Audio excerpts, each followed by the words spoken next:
for the E-rate, but now also thank you for the Mount Rushmore of We're gonna work on that one.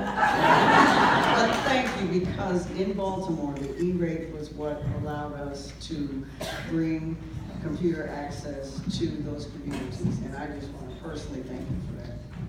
Thank you. The greatest. Also, the mayor of Malden could pick out the table that he sat in and did his studies, and he was able to show me the table. Also, the senator said that when he was studying and couldn't go over to the college library at Boston College, he knew he had this great temple, and I hope you get to see the reading room and all of that at the Malden Library. He knew that his library was just as wonderful as any college library, and that's what makes a difference. Also, the police, Malden, I might have to move here. The police commission. Chief, please tell everyone what you said. And this is talk about that.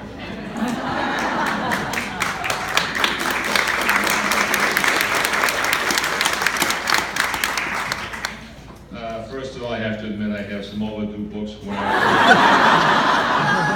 Technically, that's a crime when you can be arrested. I like the senator who lives a couple of streets away from me. It seems we never live in our neighborhoods and never leave the homes we were born in. But I remember coming to this library as a little kid and being fascinated by books about police officers and reading their stories and maybe envisioning someday that that could be me. And it shows the profound effect that books do have on creating dreams, hopes, and thoughts that you might be able to become something that was written in a book. And that had an effect on me. I can remember reading The Onion Field by Joseph Wambaugh, and it always affected me that, you know, Commissioner Bill Bratton, former commissioner of the NYPD, every time he spoke in public, he held up a book that he read as a 2-year-old about, as a second grader, about what it would be to be a police officer, and it still affected him to the point that he actually sought out that book and keeps it. So, I mean, I mentioned that I think that what you do is more important than anything that any police officer can do, because you protect the freedom and rights of people to read, think, learn, hope, dream, to be what they want to be. And it's up to people like me, the senator, and the mayor to make sure that those opportunities exist in our laws and what we do in our careers. But you have even a greater role and privilege in life that you allow people the freedom to learn and dream and open their hearts and minds to what they might be in this great country. Aww. So, thank you very much.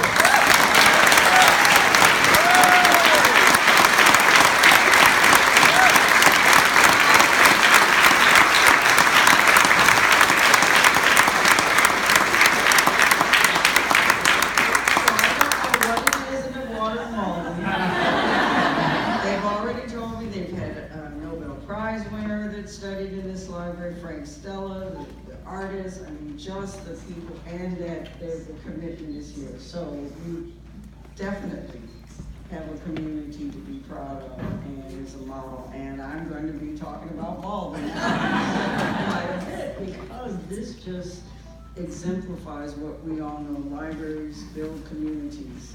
They do change lives. They do matter. And when there's so many people, someone even asked me, at the Library of Congress, aren't libraries going out of business? No. You say, so I hope not soon. And what can the Library of Congress do? And I must admit that in leaving Baltimore and leaving the boots on the ground work at those branch libraries and knowing and seeing what it mattered, I had to think about the Library of Congress. My mom was like, what did you have to think? But I did, because I knew when you're there and you're in a library like Malden, like you see it, you know it, you feel it, you can connect. And I said, but when I was asked to serve as the Librarian of Congress. I said, okay, that was the operative word, to serve. And what can I do at the Library of Congress to extend? And as the senator said, it's to make the Library of Congress the world's largest library that has every day, and that's why I'm tweeting, every day, there is some, truly, in the true meaning of the word amazing, discovery. The Rosa are my favorite, one of my favorites. Every day is a favorite. The papers of Rosa Parks, where in her own hand, she writes about how it felt. I couldn't take it anymore. And what will people think if they know that I didn't feel good about what was going on? Should I tell? To see Sigmund Freud's papers and his correspondence and these the staff members there, they have these jewels of wisdom, they know all of the stuff. So I'm looking at the Sigmund Freud papers, and then the curator says, oh yeah, and then this correspondence with Albert Einstein. Sigmund Freud and Albert Einstein? What happened? Albert Einstein, and I'm looking at the things, right? He's asking Sigmund Freud, who he thought might know the answer, why do human beings, with all industrialization and everything, need to wage war? And he wrote to Sigmund Freud. And after 16 pages, Sigmund Freud said, I don't know. It's a puzzle. Okay, but you're seeing these things. You're seeing Thomas Jefferson's last draft of the Declaration of Independence that I'm going to put a copy next to the Malden that they used, and they had all the edits, Ben Franklin's edits, and they would put their names on the side. Ben Franklin said this, Adams said this, and how they smudged over one word and put another. The word was subjects, and they smudged that out and put citizens. Yes. That we are not subjects. To see that, to have, and here's Abraham Lincoln, to have the opportunity to look at his, not only all, his copy of the Gettysburg Address in his own handwriting that he read from, and to put that. So what we're trying to do is put it all online, digitizing, and we'll be like crazy. We have papers of the magician, Harry Houdini. Yes, Harry Houdini, the largest collection of comic books in the world.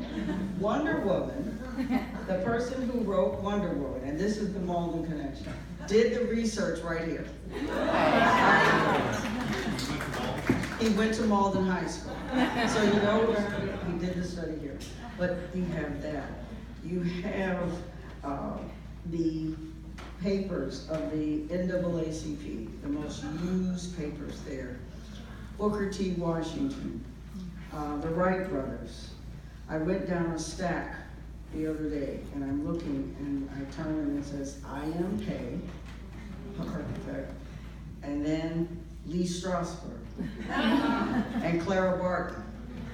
And they're all there, waiting to be released and put so that a child anywhere and a teenager anywhere can look at them.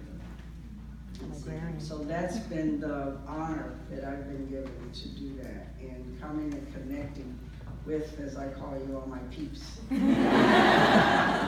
gives me the inspiration and the drive to keep going and to say, we've got to have this treasure chest available in every school, every place we can, that they could just put it there and see it. And know that all of these icons were people too, and they can be people that do great things. So we're looking at how we're going to say this. So you experience history and make history, and that's going to be what you'll be hearing a lot from the Library of Congress. Experience it, know it, but then you make your own history too, and you can do it. Now I know that someone said that we were going to open it up, but if anybody wanted to make any comments or anything like that, or say anything, because those young people downstairs, we had the senator in his suit doing the goodbye song. And he was quite good at it. And he read read that wonderful story, and I'm not supposed to endorse books, but the House Mouse and the Senate Mouse, hilarious. They had to decide, there was a bill on cheese that was introduced, and they had to debate it, and all that went through. So I didn't know if we wanted to, but I just want to thank you all. Does anyone have a question Or for the just, librarian just some, of Congress? just some thoughts or Yes, please anything. stand up and identify yourself. My name's Dorothy Kramer. I'm the librarian at Haynes Elementary School in Sudbury.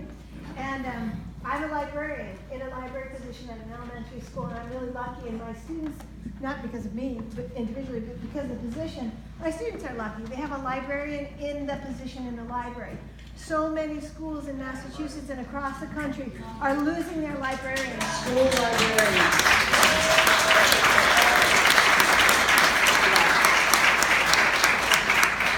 And the gap is growing. The divide is growing between the haves and the have-nots. If it is a wealthy district, they will make sure they have a librarian in their position. If it's an educated district, they will force that. But if it's a district that doesn't have money for other things, the librarian is cut. And the students suffer, and these are the ones that need us the most. And I think that we don't pay enough attention sometimes to the school libraries, because that's where young people learn how to use a library. That's usually their first experience, and they go from there to the public library after school. But having the library in the school, having that guy on the side, as we call the librarian, is essential. So in the public library push to make sure that we have funding, we have to also make sure that there's that partnership, that it's a continuum of learning and access in the schools, in the communities. And it should be connected in so many ways. So you have